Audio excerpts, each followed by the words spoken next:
하나님 말씀 마가복음 7장 24절부터 30절까지 말씀. 예수께서 일어나사 그 길을 떠나 두로 지방으로 가서 한 집에 들어가 아무도 모르게 하시려 하나 숨길 수 없더라. 이에 더러운 귀신 들린 어린 딸을 둔 한 여자가 예수의 소문을 듣고 곧 와서 그 발 아래에 엎드리니 그 여자는 헬라인이요 수르보니게 족속이라. 자기 딸에게서 귀신 쫓아내 주시기를 간구하거늘 예수께서 이르시되 자녀로 먼저 배불리 먹게 할지니 자녀의 떡을 취하여 개들에게 던짐이 마땅치 아니하니라. 여자가 대답하여 이르되 주여 올소이다마는 상 아래의 개들도 아이들이 먹던 부스러기를 먹나이다. 예수께서 이르시되 이 말을 하였으니 돌아가라. 귀신이 내 딸에게서 나갔느니라 하시매 여자가 집에 돌아가 본즉 아이가 침상에 누웠고 귀신이 나갔더라. 아멘. 이 말씀의 축복의 역사가 여러분의 가정과 여러분의 삶의 자리 안에 함께하게 되기를 예수님의 이름으로 축복합니다. 예수님께서는 좀 쉬고 싶어서 제자 선교 여행을 떠나왔던 제자들과 함께 쉬고 싶어서 여기 갔다가 저기 갔다가 하는데 가는 데마다 지금 쉴 수 없는 상황이 되어진 것 같아요. 그래서 예수님께서는 두로 지방으로 들어가셨습니다. 여러분, 예수님은 육신을 가지고 있고 예수님의 제자들도 뭘 가지고 있습니까? 육신을 가지고 있어요. 그래서 잘 땐 자야 돼요. 쉴 때 좀 쉬어야 됩니다. 영적으로 기도하면서 하나님의 임재 앞에 쉬는 것도 쉬어야 되지만은 몸도 쉬어야 됩니다. 그래서 주님이 좀 쉬려고 두로 지방, 이렇게 이방인의 지역에 가면 우리 잘 모르는 데 가면 되겠지 하면서 가서 좀 쉬려고 했습니다. 한 집에 들어가서 가시는데 어떻게 하려고 합니까? 아무도 모르게 하시려 하나 그랬어요. 아무도 모르게 하려고. 예. 좀 쉬려고. 좀 쉬려고요. 사람마다 성격이 다른데 외향적인 사람들은 사람을 많이 만나는 데서 에너지를 얻어요. 저 같은 사람이죠. 저 같은 사람은 사람 많은 데 가면 힘이 더 납니다. 에너지를 얻어요. 근데 내향적인 사람들은 이렇게 자기 혼자 있을 때 에너지를 얻습니다. 우리 안에는 내향적입니다. 혼자 가만히 있으면은 유튜브로 뭐 보다가 혼자 뭐 이거 하다가 저거 하다가 침대에 뒹굴뒹굴 하시다가 했습니다. 사모님. 그냥 자기 나름대로 이렇게 할 때 그때 에너지를 얻어요. 그 에너지를 얻는 방식이 달라요. 그래서 부부가 이렇게 느껴져 있으면 서로를 배려해야 되는 거 아니야 됩니까? 제 베이스로 마누라를 끌고 다니면요 마누라 방전돼 버립니다. 방전돼 버리면 누가 고생이냐? 제가 제일 고생이에요. 그래서 마누라는 제 아내는 이제 그렇게 제가 배려를 해야 되고요. 아내는요 저를 좀 풀어놔 주시기를 바랍니다. 저를 좀 풀어놔 주시면 저 포항도 나가서 친구도 만나고 이러면서 에너지를 얻거든요. 그래서 사람마다 이렇게 살아가는 방식과 그런 게 달라요. 근데 사람은 어떠냐 하면 자기 눈으로 자꾸 사람을 해석해요. 예. 나는 이런 데 보니까 당연히 내처럼 하겠지라고 생각합니다. 아니요, 달라요. 안 따라합시다. 다른 것과 틀린 것을 구분합시다. 다른 것과 틀린 것을 구분해야 돼요. 저 같은 사람이 목회하다가 여기 또 내향적인 목사님이 목회를 하면요. 또 이게 또 달라져요. 목회 패턴이. 근데 그분은 그분대로 하시는 거고 만약 그렇다면은 그분은 그분대로 하시는 거 저는 저대로 하는 거고 그치요. 그래서 내 코드에 맞게 안 온다고 해서 그래 보면 안 돼요. 하나님 앞에 중심을 가지고 가는 분들이면 존중하시기를 주의 이름으로 축복합니다. 그래서 나도 다르잖아요. 나도 성도들도 그 방법이 다르거든. 사람이 많이 있는 데서 에너지를 얻는 사람이 있고요. 혼자 조용히 있는 데서 에너지를 얻는 사람이 있어요. 밖으로 볼 때는 막 재간둥이처럼 보이고 그냥 사람 만나면 하하하고 분위기 메이커처럼 보이는데 실제로는 내성적인 사람이 있어요. 그분들은요 그렇게 하고 나는데 반드시 자기 혼자 이렇게 꼭 그냥 숨어서 그냥 좀 쉬고 안식하고 그래야 돼요. 그게 영적인 것도 연결이 돼 있어요. 은사를 받는데도 또 달라요. 외향적인 사람들은 강력한 그 힘 같은 성령의 능력에 속한 은사를 많이 받고요. 내향적 성향의 사람들은 예언적이고 계시적인 은사를 많이 받습니다. 어쨌든 주님의 제자들 중에서 내향적 성향의 사람이 있는지 주님이 좀 너무 사람들이 많은 속에서 분답해서 전부 다 사역받으러 온 분들이잖아요. 그분들 때문에 주님이 정말 좀 쉬어야 될 것도 못하고 제자들을 지금 깊이 양육해야 되거든요. 뭐 해야 된다고요? 제자들을 막 주님 흩어놓고 사역만 할 게 아니고 예수님 십자가에 죽으시고 난 뒤에는 그 인들을 누가 이어가야 됩니까? 복음을 전하고 하는 모든 일들을 제자들이 해야 돼요. 그리고 이분들은 지금 선교 여행을 갔다 왔잖아요. 선교 여행 갔다 오면 영적인 체험들을 본인이 다 해본 거예요. 그러면 피드백을 해야 돼요. 그 사역이 어땠는지, 안 했는지, 어떻게 했는지, 어떤 어려움이 있었는지 나누고 쉐어링하고 피드백을 해야 돼요. 그럴 때 사역이 더 발전해 갑니다. 한국교회의 성령의 사역자들과 미국이나 외국의 사역자들하고 다른 점이 뭐냐 하면요. 보편적인 거 말합니다. 사람마다 다 다르니까. 한국교회에 하시는 분들은 주로 산기도를 많이 하고 그냥 통성기도를 많이 하고 부르짖어 기도 많이 하면서 영역이 세요. 통상. 그런데 외국의 사역자들은 영역이 세다는 느낌을 받은 분들은 있긴 있어요. 근데 그렇게 많지는 않은 것 같아요. 근데 그분들은 그런 사역을 하는데 어떻게 하느냐 따라합시다. 근데 그분들의 장점이 뭐냐면 인격적이에요. 어떻다고요? 막 들이대지 않아요. 막 들이대지 않고 인격적이에요. 그리고 성령의 불로 사역하는 것과 보고만 해서 사람을 회개시키는 것과 이게 잘 조화를 이루어요. 무식하게 사용하면 안 돼요. 성령의 그래서 불 막 던지기 시작하면 막 객객 토하고 난리가 날 거예요. 해볼까요? 근데 그렇게 해나가고 하는데 사람들이 나는 잘해주려고 하는데 이렇게 내가 왜 이런 걸 토하지 이러면서 수치심을 가지게 되면 또 주변 사람들이 이거 저것도 악한 영 나오는가 보네 하면 손가락질하기 시작하면요 수치심을 가져요. 마음을 닫아요. 그러면은 더 잘해주려고 하는 사역이 열매를 더 못 맺게 돼요. 근데 외국 사역자들을 만나보면 굉장히 인격적이고 복음의 사역과 성령의 사역을 아주 잘 조화를 이룹니다. 할렐루야. 뭐가 나을까요? 뭐가 낫단 말은 못해요. 장점과 단점이 있는 거지. 근데 균형은 잡혀야 됩니다. 할렐루야. 균형은 잡혀야 돼. 그런 걸 이제 제자들에게 사역을 하고 왔으니 피드백을 해가면서 어떤 어려움이 있었는지 손 얹어서 기도하는데 안차를 막 해갖고 하는데 배가 아프다 하는데 역사가 일어나던데요. 역사 일어나죠. 하지만 배를 막 두드리다가 장파열돼서 기도를 해서 많이 죽었다고요. 그리고 이게 할 때 멍이 드는데요. 이게 악한 영이 있으면 살짝 이렇게 두드려도 되게 아파요. 본인은. 그럴 때 그 사역을 받는 사람이 인격적이라고 받겠어요? 왜 이렇게 무식하게 하나가 받겠어요? 사역을 받는 분은 왜 이렇게 무식하게 하나 받는다고. 그리고 마음을 닫아버려요. 본인은 잘해주려고 막 이러는데 이게 더 이렇게 효과가 더 떨어지고 열매도 없고 괜히 엉뚱한 2단이네 3단이네 이런 소리만 듣고 그래 듣는 거예요. 어떤 분들은 이게 사역을 하다 보면요 영들이 옮겨 다닙니다. 옮겨 다니는데 남자가 손을 댈 수 없는 신체 부위로 쏙 숨어버려요.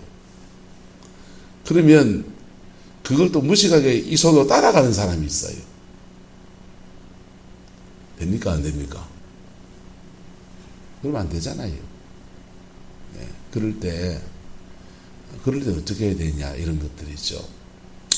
그런 것들이 이렇게 작은 요령 같지만은 사실은 섬세하게 사람의 인격을 배려하고 고려하고, 그리고 사역자도 보호하고 사역을 하는 사람들, 받는 사람들도 또 효과적인 사역이 받게 하고, 그리고 사역만 많이 해준다고 될 문제가 아니에요.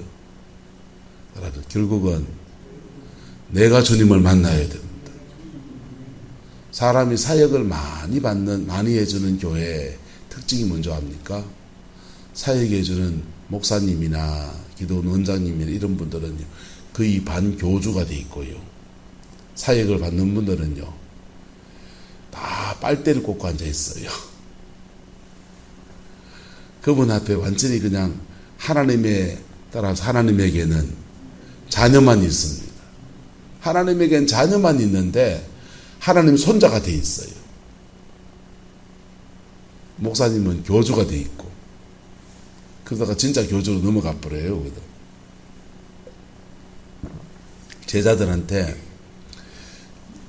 제자들에게 주님이 집중적으로 사역을 하고 난 뒤에 피드백도 해야 되고, 그래서 따로 시간을 가지려고 두로 지방으로 가신 겁니다. 근데도 아무도 모르게 하려고 했는데 뭐 할 수 없더라. 숨길 수가 없더라.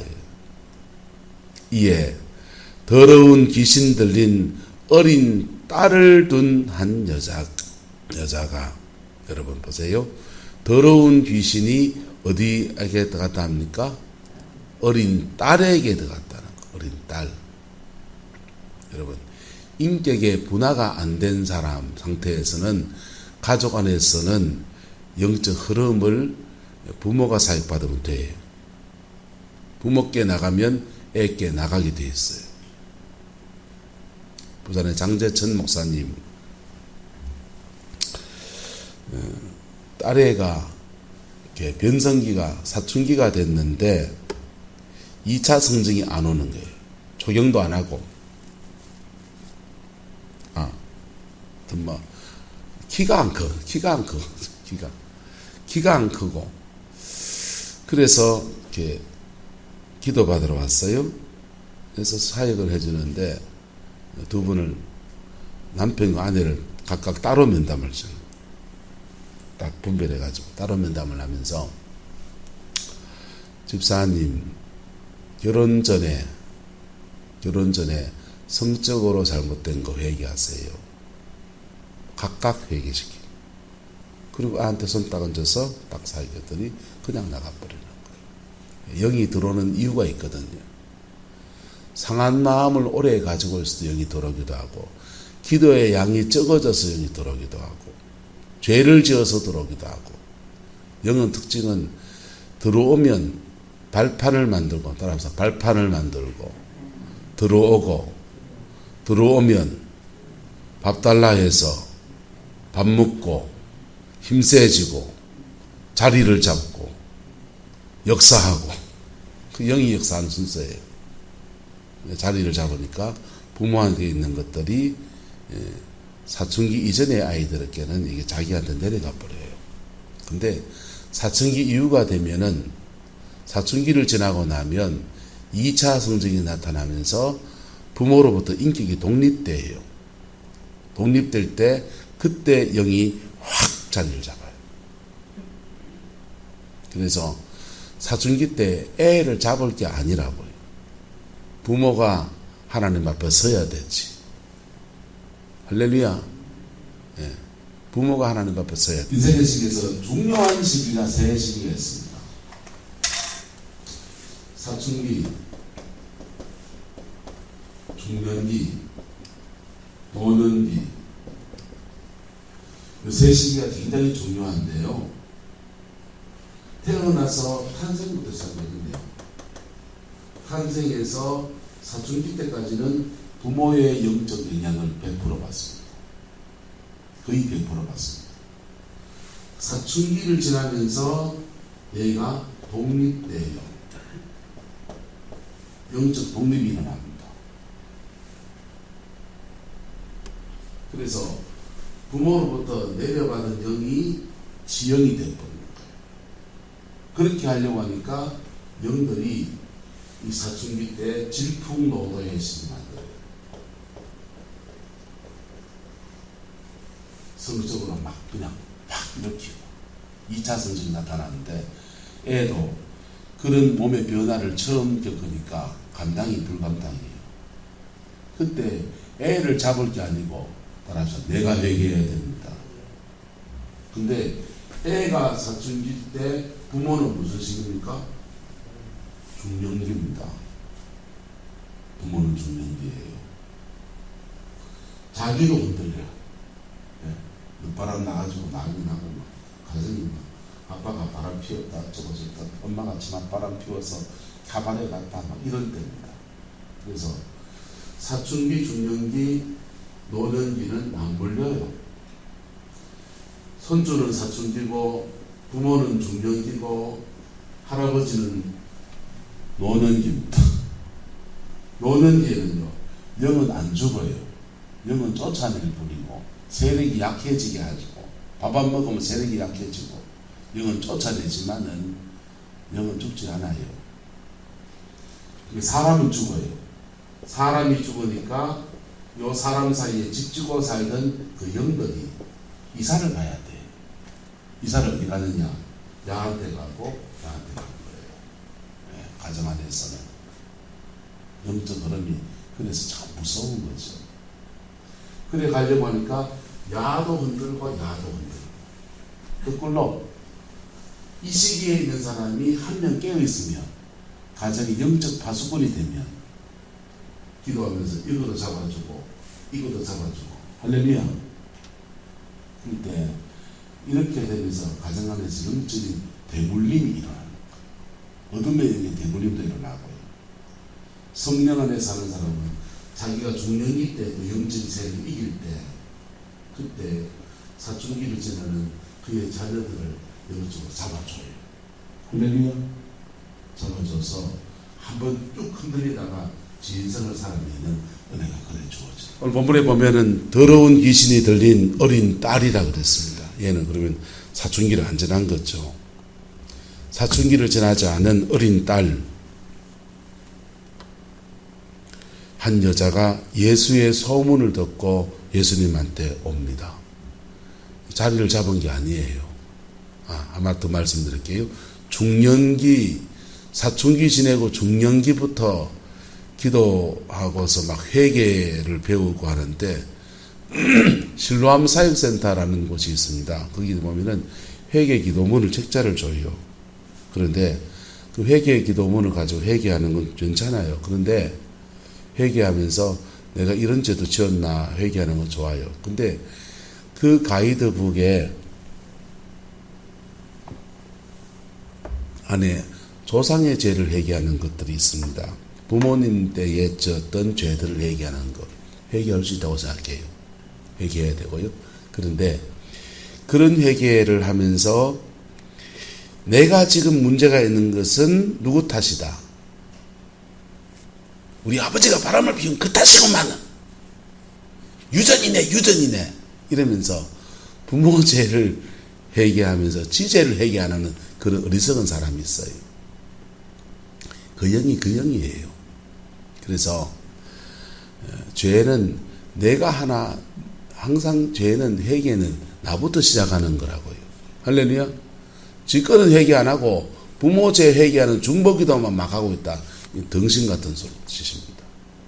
내 죄를 회개하면 이게 고구마 줄거리처럼 쭉쭉 당겨져요.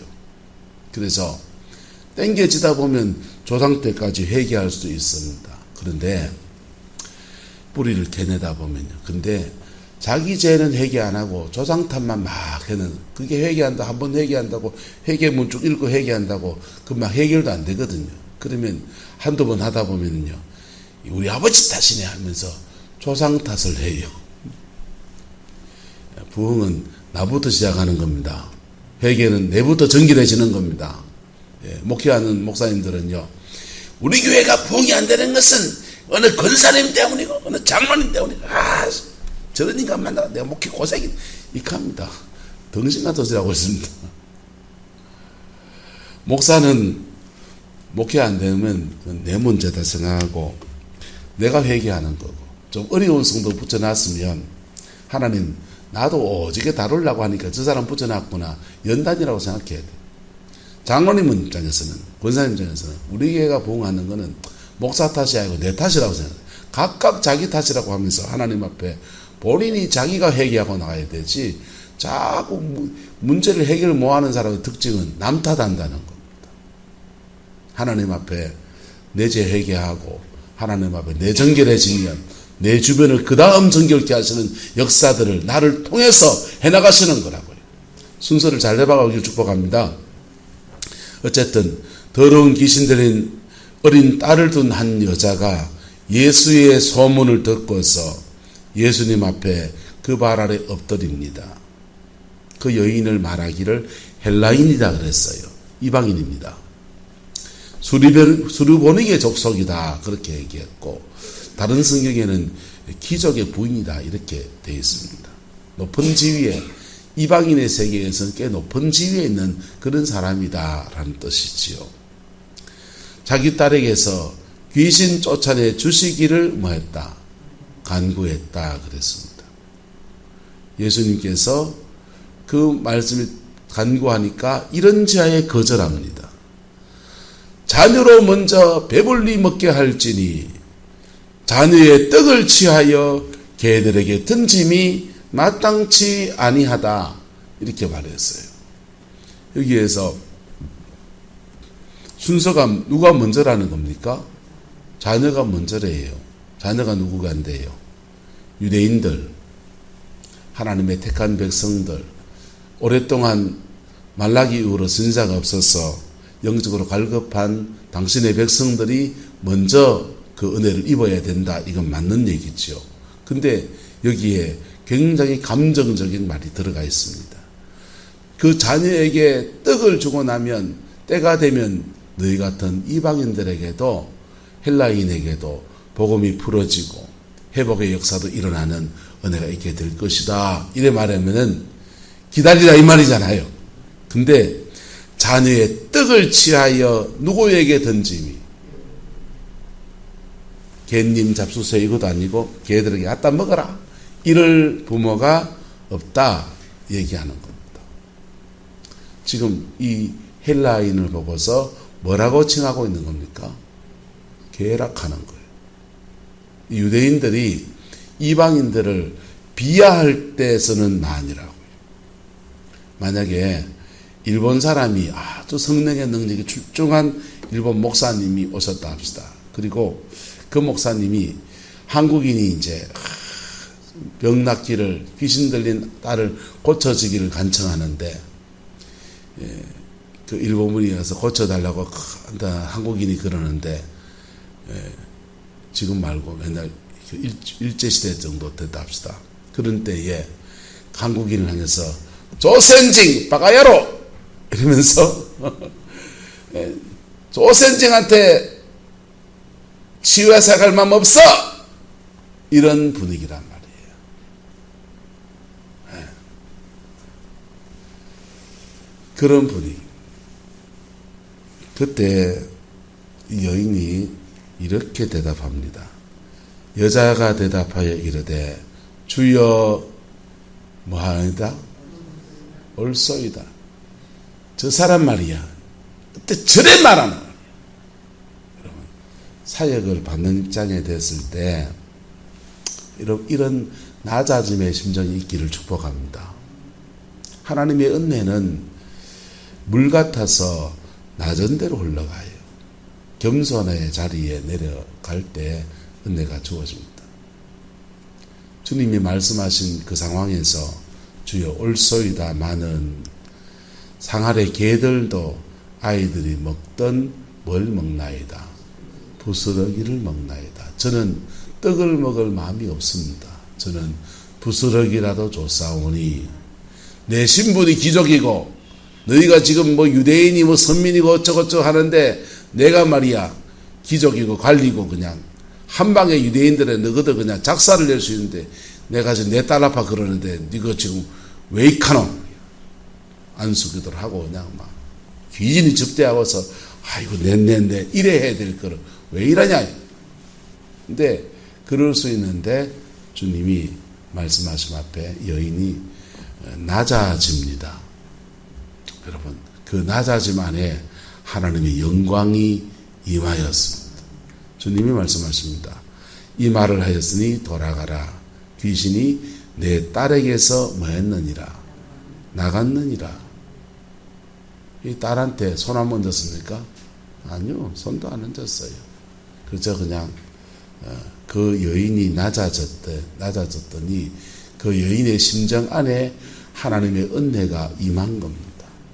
그리고 딸과 여자 엄마 사이에 영적으로 코드 연결되어 있죠. 그래서 자연스럽게 빠져나가 버린 거예요. 어쨌든 겸손 안에 하나님이 은혜를 베풀어 주셨어요. 그 은혜와 축복의 원리들을 여러분들에게, 저와 여러분들에게 깨달아지게 되기를 예수님의 이름으로 축복합니다. 예수님 구약성경에 보면은 엘리사 시대에 나아만이라고 하는 사람이 엘리사에게 나옵니다.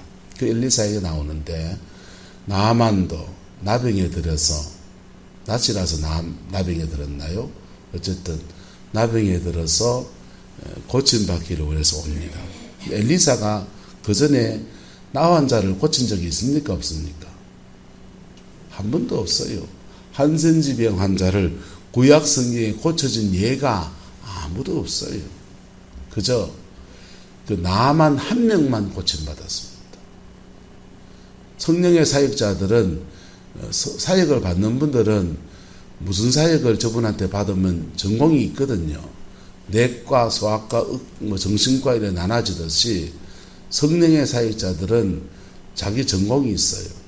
저는 주로 마음이 상한 자를 잘 치료합니다.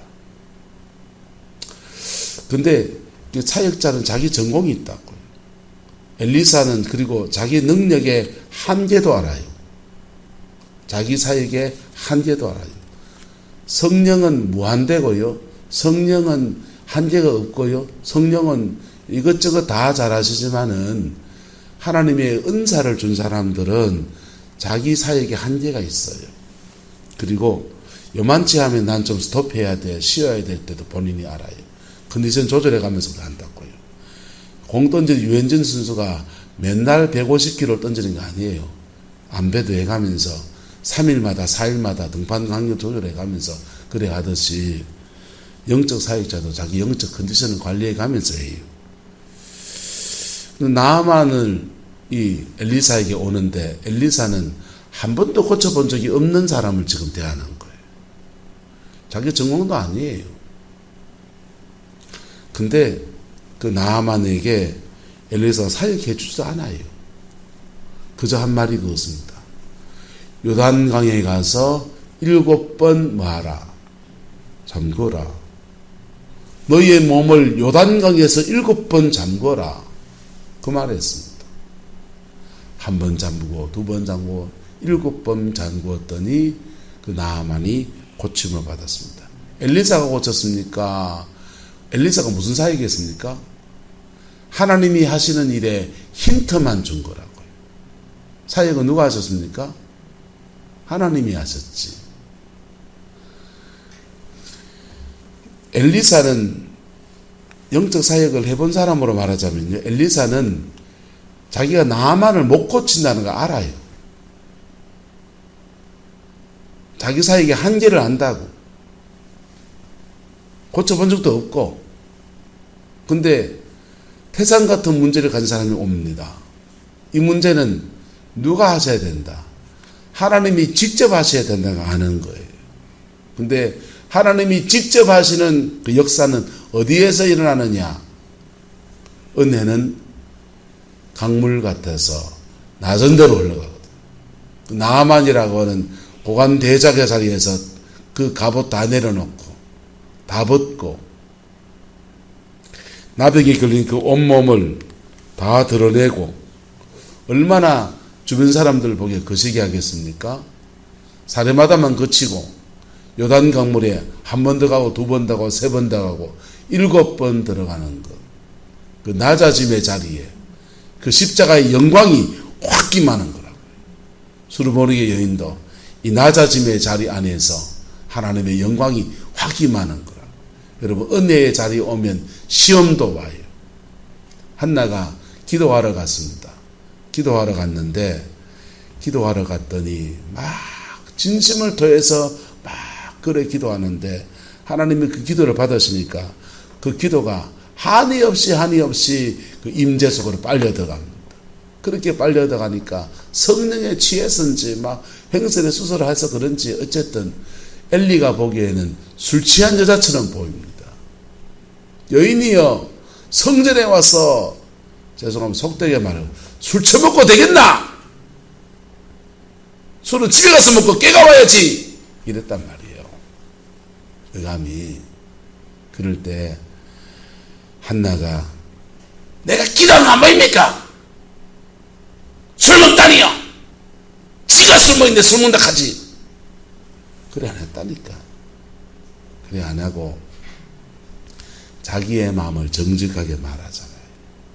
주여, 나는 마음이 슬픈 자라. 내 진심을 하나님께 토하는 것이고 저는 술을 먹는 게 아닙니다. 그래 말할 때 엘리가 얼마나 미안하겠어요? 근데 그 엘리가 한나를 축복합니다. 그리고는요, 그 낮아짐 아래 임했던 그 은혜가 한나에게 수태케 하는 역사를 일으키고, 그리고 태어난 아이가 한 민족의 지도자가 되는 사무엘이 태어나는 거예요. 할렐루야. 한나는요, 버닌나 둘째 부인을 남편에게 두는 것은 부부 사이 금술은 되게 좋았잖아요. 금술은 좋은데 둘째 부인을 두는 것을 허락을 하고, 그리고 그 아이가 낳고 태어나고 그 아이만 뺏고 버린다를 내쫓아 버리고 이럴 수 있는데 그것도 안 한 사람이에요. 같이 다 했는 거예요. 두 여인이. 근데요, 여자가 그 정도까지 했을 때는요, 애 낳는 것을 포기한 사람이죠. 애 낳는 것을 포기하고 씨바지 들여서, 옛날 말로 하면 씨바지를 들여서라도 그 대를 이어줘야 된다라고 하는 거기에 마음을 둔 사람이죠. 남편과 합의하에 포기해버린 그 가정에 다시 태가 열리고 다시 은혜가 부어지는 역사가 일어나는 거예요. 하나님의 역사는요, 결국은요, 정말 결정적인 역사는 주님이 해주셔야 돼요. 사역자가 못해줘요. 그건요. 결정적인 역사는 주님이 해주셔야 돼요. 그게 맞아요. 그렇게 할 때 사역자의 자녀가 아니라 하나님의 자녀가 되는 거예요. 할렐루야. 한 따라서 하나님에게는 손자가 없다. 자녀의 권세 안에서 하나님 앞에 당당하게 나갈 때도 있고, 내가 교만해져 높아진 거 있으면 다 내려놓고 주 앞에 나갈 때 우리 가정의 문제와 삶의 자리의 문제 앞에 낮은 곳으로 흐르는 그 은혜가 영광 중에 임해서 회복케 하시고 성택케 하시고 자유케 하시는 그 놀라운 역사를 일으켜 주십니다. 그 복이 저와 여러분과 함께하게 되기를 예수 이름으로 축복합니다. 기도하겠습니다.